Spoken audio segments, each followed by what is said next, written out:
जी, यहाँ मेरे सामने बैठी हुई हैं उज़्मा। अस्सलाम वालेकुम। वालेकुम सलाम। मैडम आप कैसे हैं? मैं ठीक हूँ उज़्मा। मैंने फेसबुक पे भी देखा था, बहुत जगहों पे देखा था, हेडिंग्स ऐसे लगा के लोग कर रखते हैं कि जिस हस्बैंड ने पढ़े लिखे ना होने की वजह से जिस औरत को छोड़ा, आज वो उसने मास्टर्स कर लिया। और ये मैंने कई जगहों पे ना फेसबुक पे हेडिंग्स ये आई हुई थी इस तरह कि देखिए औरत ने वो कर दिखाया जिसकी वजह से मियाँ ने छोड़ा, और इस तरह की कहानी ये सब सुनने में आ रही थी। उसमें क्या है आपकी जिंदगी की कहानी, और मैं तो कहूँगी सक्सेस स्टोरी क्या है?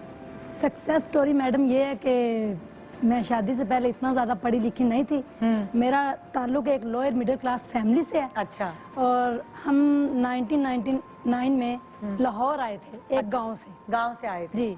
तो वहाँ से किसी ने हमें एक फैक्ट्री में लगवाया था। अच्छा। कोई गारमेंट्स की फैक्ट्री थी, मुझे अंदाजा नहीं था क्या है। अच्छा। तो वो धागे काटने थे। अच्छा। तो धागे काटने लगे तो मेरी उंगलियों पे आज भी निशान है, वो मेरी उंगलियां कितनी बड़ी थी आपकी उम्र, क्या थी उसमें? मैं टीन एज में थी, मतलब लाइक छोटी सी होंगी, 13 साल 14 साल की, 15-16 साल 15-16 साल जी। उसके बाद वो एक जज्बा मुझे हुआ कि ये अब धागे मेरे से काटे नहीं जा रहे। और मैंने सुबह 8 बजे से लेकर शाम 5 बजे तक सिर्फ 6 रुपए कमाए। और मतलब ये धागे काटने से उंगलियां भी कट रही, कट गई। अभी सुबह से लेकर शाम तक पर डे आपको 6 रुपए दिहाड़ी मिली। और शाम को मेरी अम्मी और अब्बू दोनों मुझे लेने आए। 10 रुपए किराया लगा के। ले उस टाइम 2 रुपए किराया होता था। तो जो ठेकेदार वो कहता है आपने 6 रुपए कमाए और 10 रुपए तो किराया लग गया, ये तो नुकसान है।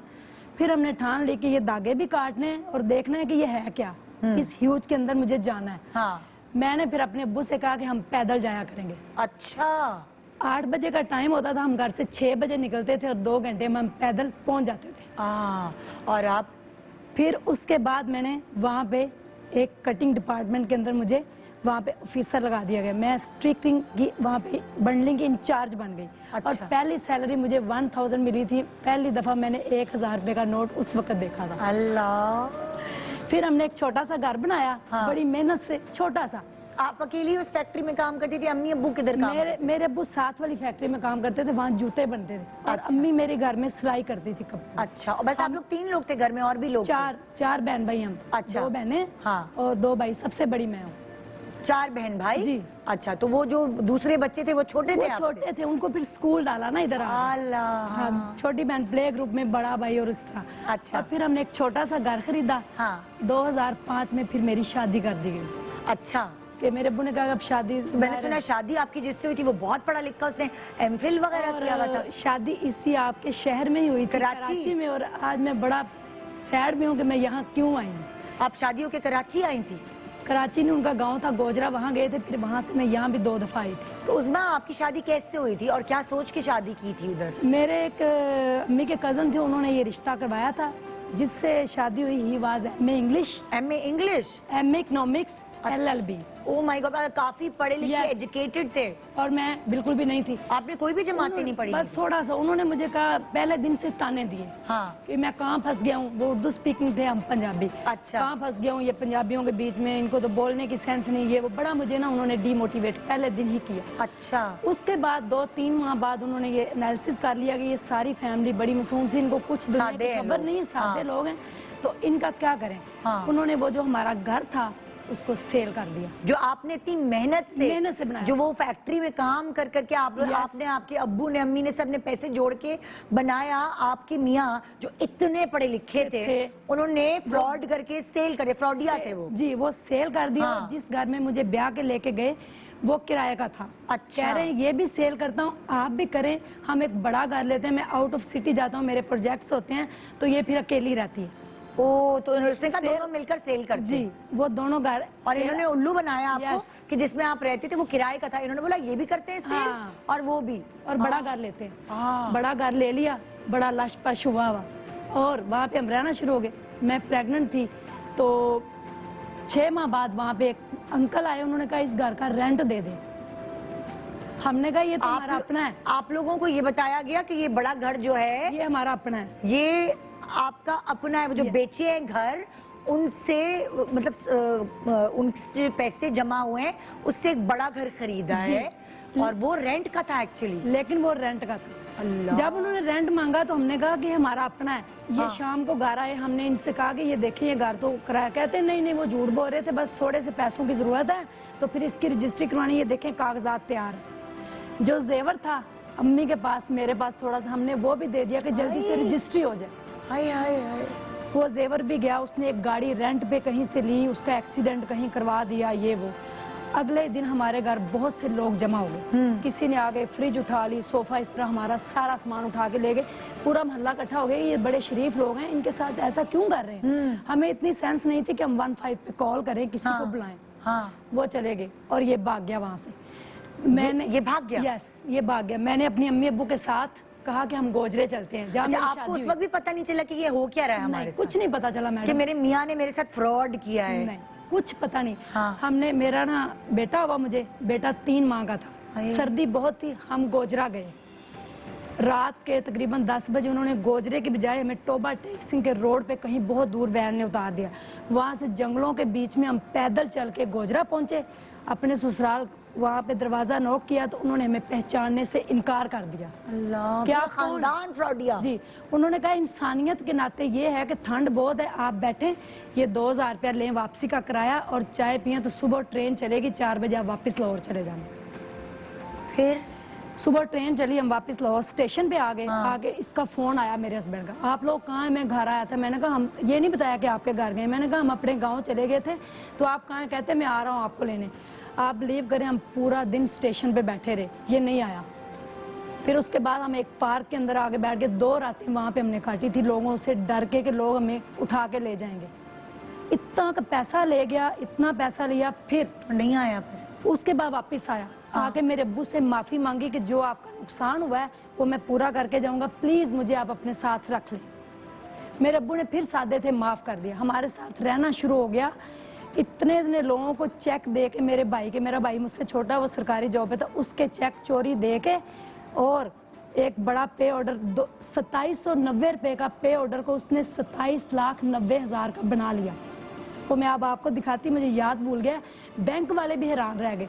सुबह कहता हमने बैंक जाना है, पैसे लेके आने, खुद ना गया, मुझे और मेरे भाई को भेजा। हम बैंक गए तो बैंक वालों ने ना, मैंने कहा ये हमारे पैसे दे दें, हमने लोगों के देने हैं, हम सादे से। तो वो ना अंदर मैनेजर के पास चले गए, उन्होंने कहा कि मैंने कहा पैसे ज़्यादा हम अंदर बुला के देंगे। उन्होंने अंदर बुला के पुलिस को फ़ोन कर दिया। मेरे अब्बू 15 दिन इसी चक्कर में जेल में रहे थे। बिल्कुल सिंपल इंसान, मेरे अब्बू को पता ही नहीं है जेल क्या होती है क्या नहीं, और फिर ये भाग गया। 2008 की बात। मतलब पहले एक फ्रॉड किया, आप लोगों ने उसको, मतलब सादगी इतनी थी कि आप लोगों ने पता ही नहीं किया। पता ही नहीं किया। और फिर दूसरी दफा और ज्यादा बड़ा फ्रॉड करके भाग गया। उसके बाद जब मेरे अब्बू के एक दोस्त को पता चला कि ये ठंड में पार्क में बैठे हुए हैं, वहां से हमें उठाया, घर में राशन डाला और हमें एक रेंट का घर लेके दिया। कितने अरसा तक आप पार्क में बैठे रहे? तकरीबन 2 दिन हमने वहाँ पे गुजारे थे। बड़ी और आपके बच्चा कितना था बड़ा? 3 माह का। 3 माह का बच्चा। सर्दी थी और बाकी मेरे बहन भाई छोटे छोटे मेरे साथ जो। वापिस आ गए। मैंने सोचा कि अब मैं क्या करूं, मुझे क्या करना चाहिए।